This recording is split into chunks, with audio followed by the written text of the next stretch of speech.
안녕하세요. 저는 이번에 39회 관세사 2차 시험 합격한 황예성입니다. 안녕하세요. 저는 이번에 39회 관세사 시험에 합격한 강민아라고 합니다. 저는 우선 2차 시험 끝나자마자 아르바이트를 시작했고요. 아르바이트 하면서 국제무역사 취득하고 친구들이랑 술을 마신다든지 그렇게 놀면서 지냈던 것 같습니다.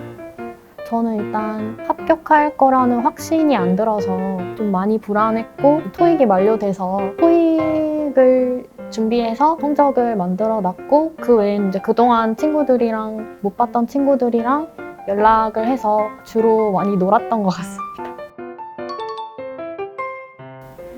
저는 이제 물류학과를 졸업했고요. 전공을 살려서 직업을 가지고 싶었던 것도 있고, 저는 어렸을 때 공부를 아예 안 했었던 사람이어가지고, 이제 대학교 들어와서 공부에 흥미를 느끼고 공부만 집중적으로 해보고 싶다는 생각을 많이 했었는데, 그거를 이제 조합해봤을 때 관세사라는 직업이 저한테 잘 맞겠다라는 생각을 해서 도전하게 되었어요.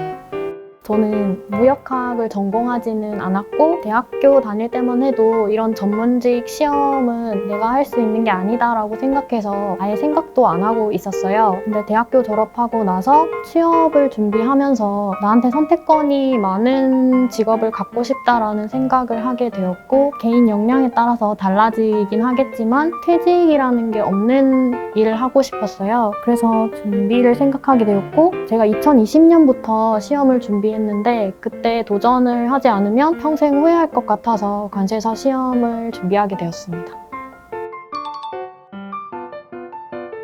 저는 이유예고요. 1차랑 2차를 병행하지는 않았고 2차 공부는 작년 5월부터 시작을 해서 총 수험 기간은 18개월 정도 됩니다.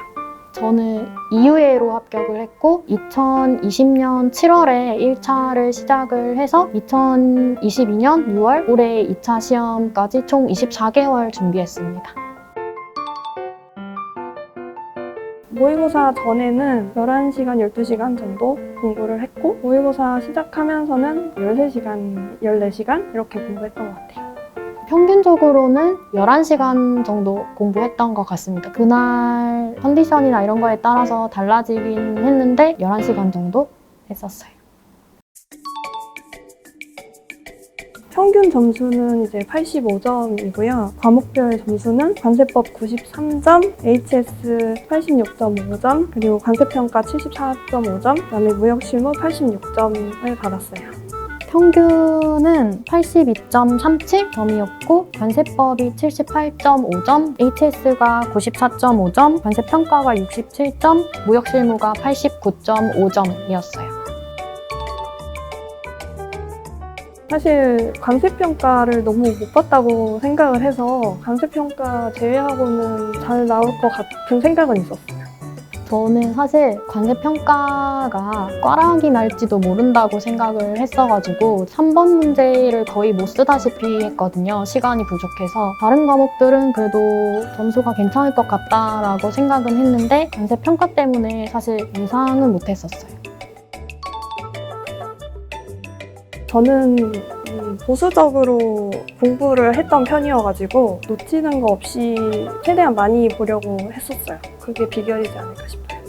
사실 제가 그렇게 머리가 좋다거나 그렇다기보다는 끈기가 있었다고 생각을 하거든요. 최대한 엉덩이가 무거웠던 거? 2차 준비를 하면서 처음에 4월에 기본 이론이 개강하고 10월까지는 독서실에 다녔고 11월부터 이제 시험 때까지는 계속 집에서 공부했는데 집에서 공부하면서 다른 유혹에 쉽게 빠지지 않았던 것 같고 그냥 최대한 끈기 있게 했던 것 같아요. 그리고 규칙적으로 생활했던 거 FTA 관세무역연구원이 강사진 분들이 수험생 입장에서 선택할 수 있는 폭이 많아서 강의 듣기 전에 샘플 강의를 들어보고 결정을 했었거든요. 그래서 그게 되게 도움이 많이 되었던 것 같고 저는 집이 창원이어서 모의고사를 부산에서 봤었는데 처음에는 그 온라인으로 하는 거를 할까라고 고민도 했었는데 현장에서 하는 걸로 선택을 했고 그게 정말 도움이 많이 되었다고 생각을 해요. 왜냐하면 현장에서 다른 분들 쓰시는 풀리는 거 보면서 자극받는 것도 있고, 물론 저도 이제 처음에 임했을 때는 좀 기가 죽고 이런 게 있었는데 결론적으로는 그런 과정이 사실 도움이 많이 되었고, 멘토분 만나서 힘든 얘기도 좀 하고 정신적으로 의지가 되는 부분도 있었고, 모의고사를 보신다면 저는 현장 모의고사를 꼭 보셨으면 좋겠다. 관세평가 강의하시는 김병수 관세사님 강의를 되게 재밌게 들었는데요. 관세평가라는 과목 자체가 사실은 되게 어려운 과목이라고 생각을 하고, 재미가 있지 않으면 안 그래도 어려운데 더 힘든 과목이지 않나 라고 생각을 했었는데, 김병수 관세사님 강의를 제가 성적은 제일 못 나왔지만 제일 재밌게 들었었던 것 같아요. 저는 관세평가예요. 제일 제가 취약하게 여겼던 과목이기도 하고 시간이 너무 부족했어요. 시험 점수로 봤을 때는 가장 어려웠던 건 관세평가긴 한데, 공부하는 과정에서 제일 저를 힘들게 했던 거는 무역실무였어요. 공부해야 할 분량이 워낙 많기도 하고, 모의고사 기간에 8분의 1 범위까지는 그래도 범위에 맞춰서 할 수 있었는데 2분의 1 범위에서 전범위 되는 그 시기에는 그 일주일 안에 그 분량을 다 못 봤었어요, 무역실무는. 그래서 그게 되게 스트레스를 많이 받았었던 것 같습니다. 저는 이제 관세법하고 HS는 이제 처음부터 암기 과목이라고 생각을 하고 바로 암기를 시작했던 게 조금 잘한 게 아닐까라는 생각을 하고, 관세법 같은 경우에는 법령집에 단권화를 했었고, 임혜진 관세사님 심화 이론 중에 대부분의 목차를 정리를 해주세요. 그래서 그거를 활용해서 목차 노트를 따로 만들었었던 게 효과적이었던 것 같습니다. HS 같은 경우에는 인덱스 카드를 활용한 게 있었고, 그 스마트폰 어플 중에 주로 영어 단어 같은 거 외울 때 많이 사용하는 어플이었는데, 퀴즈렛이라는 어플이 있는데 저는 거기다가 4단위 호의 영어를 입력해서 뭐 대중교통을 탄다든지 어디 이동할 때 좀 카드 게임 하듯이 간편하게 공부할 수 있었던 것도 도움이 많이 되었어요. HS는 암기식은 제일 중요한 과목이라고 생각을 합니다. 주규정 순서도 땄었고, 호의 영어도 물론이고, 주규정 내용이 긴 경우에는 주규정 자체도 암기식을 딴 게 있었어요. HS만큼은 꼭 암기식이 필요하다라고 생각합니다. 관세평가는 사실 팁을 드리기가 좀 어려운데 저도 좀 못하는 편이어가지고 굳이 말하자면 단권화를 했던 게 가장 회독하기에 좋았던 것 같다? 관세평가 같은 경우에는 점수가 잘 나오는 과목은 아니었어서 팁이라고 말씀드리긴 좀 민망하지만, 기본은 법령 암기가 물론 기본이 돼야 되는 거랑, 사례 자체를 암기하려고 하기보다는 사례를 이해하려고 노력을 했었던 것 같아요. 김병수 관세사님 강의를 들으면 공부해야 될 부분을 짚어주셔서 저는 그 위주로 공부를 했었습니다. 무역실무는 협약은 이제 법 암기하듯이 암기를 토시 하나 안 틀리고 하려고 노력을 했고, 이론은 처음에 한번 제대로 이해를 하고 그 다음부터는 그냥 빠르게 상기시키는 정도로만 이렇게 빨리 보시면 도움이 됐던 것 같아요. 무역실무 같은 경우에는 제일 공부하기 싫었던 과목인데, 그래서 좀 우선순위를 두고 공부를 했던 게, 첫째가 3대 협약, 그리고 나서 대무역법이랑 외국환거래법, 그리고 기타 협약, 무역실무 이론, 이 순서로 우선순위를 두었던 것 같아요. 3대 협약은 최대한 정확하게 암기하려고 노력을 했었고, 대무역법, 외국환거래법은 법 과목은 법령집으로 공부하는 걸 선호해서 법제처에서 법 시행령 정리되어 있는 거에 관련된 규정은 같이 3단 비교 형식으로 파일을 만들어서 그거를 프린트해서 공부했었거든요. 사실 대외 외환을 그렇게까지 해야 되나 라고 생각하실 수도 있는데, 저는 그렇게 하는 게 마음이 안심이 되기도 했고 암기식도 따놨었는데 그렇게 할 필요가 있다고 저는 생각을 해요. 왜냐면 이론이나 이런 걸 다 볼 수가 없기 때문에, 그래도 대외 외환까지 좀 어느 정도 기본을 갖추면 자신감은 생긴다고 생각을 합니다. 집에서 공부를 했었는데 방음이 잘 안 됐던 게 제일 스트레스였고, 그럴 때마다 참는 치가 있잖아요. 최대한 그 참을 수 있는 기준을 넘어서면 집에서 나가서 도서관에 간다든지 독서실, 스터디 카페 이런 데를 갔었던 것 같아요. 처음에 공부를 시작한 나이가 26?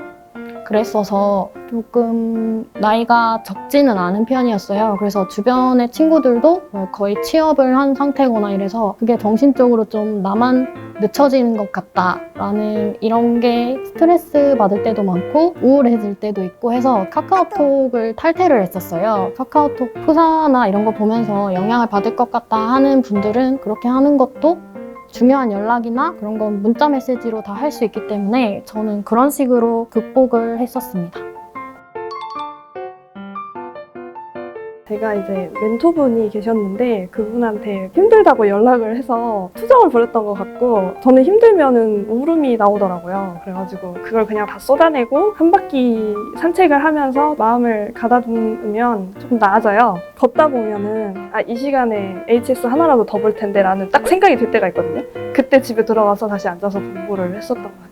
저는 슬럼프가 크게 오지는 않았던 것 같아요. 그냥 뭐 공부를 하다가 중간중간 너무 힘들고 이런 순간이 오는 거는 당연한 거라고 생각을 해서 슬럼프까지는 아니었던 것 같고 그 이유가 최대한 규칙적으로 생활했던 거에 있었던 것 같습니다.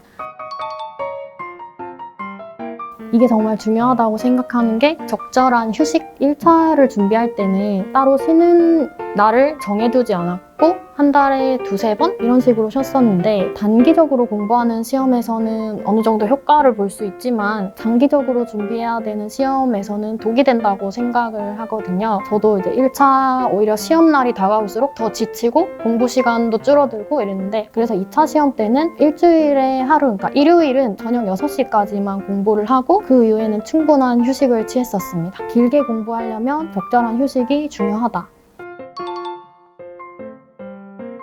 그 전날 사실 전체 1회독을 못하고 들어갔거든요, 저는. 그래서 그 한 2주 전부터 이 부분은 시험 보기 전에 꼭 보고 들어가자라고 생각하는 부분에 포스트잇 이런 거 붙여놓고 시험 당일날 그 부분만 그냥 쉬는 시간에 빠르게 봤었던 것 같고 2차 시험을 준비하면서 전 과목 공통적으로 했던 방법을 말씀드리자면 심화 이론이 끝나고 모의고사 8분의 1 범위까지는 어느 정도 공부할 수 있는 시간이 충분하거든요. 그래서 저는 그 기간에 그날 공부가 끝났으면 과목별로 교재를 덮고 백지에 그냥 키워드나 목차를 서술해보는 연습을 했었는데 그게 도움이 많이 되었던 것 같아요. 시간이 그래도 있을 때 2차 답안지 거기다가 서술하는 연습을 해보시는 걸 추천드립니다.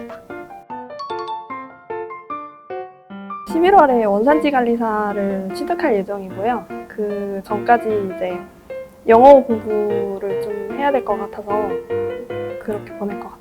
영어가 중요하다고 말씀을 하셔서 영어를 잘 구사할 수 있도록 영어 공부를 해야겠다는 생각이고 부산에서 취업을 할 생각입니다.